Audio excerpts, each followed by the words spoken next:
সাকিব ভাইয়ের চেয়ে তো অনেক বড় জায়গায় যাবো ইনশাল্লাহ।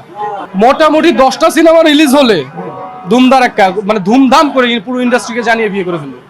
ঢাকাতে জ্যাম তো হচ্ছে কর্নিয়ার জন্য লাগছিল, কর্নিয়া আমার জন্য। এখন আমরা চাই এগেইন মধ্যবিত্ত দিয়ে ঢাকাতে জ্যাম লাগাতে। আমাদের মধ্যবিত্ত সিনেমায় এমন কিছু আছে যেটা থেকে মানুষ অনেক ভালো কিছু শিখতে পারবে, শুধু বিনোদনের জন্য না। কারণ একটা সিনেমা দেখে মানুষের স্পিড বাড়ে, মানুষের অনেক লিসন থাকে এই সিনেমায়, একটা শিক্ষা অবশ্যই একটা মেসেজ থাকে, সেই মেসেজটা অবশ্যই ভালো মেসেজ থাকে। এখন আমরা এটাই চাই যে প্রত্যেকটা গল্পে এমন কিছু থাকুক যেটা থেকে মানুষ ভালো কিছু শিখতে পারবে।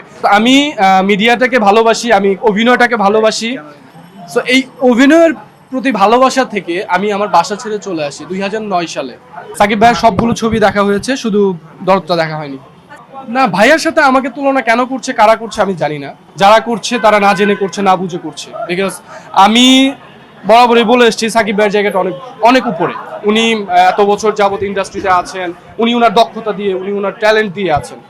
এমনও হতে পারে সাকিব ভাইয়ের চেয়ে অনেক বড় জায়গায় থাকতে পারি, আবার এমনও হতে পারে মারাও যেতে পারে। যদি না মারা না যায় তাহলে সাকিব ভাইয়ের চেয়ে তো অনেক বড় জায়গায় যাবো ইনশাল্লাহ।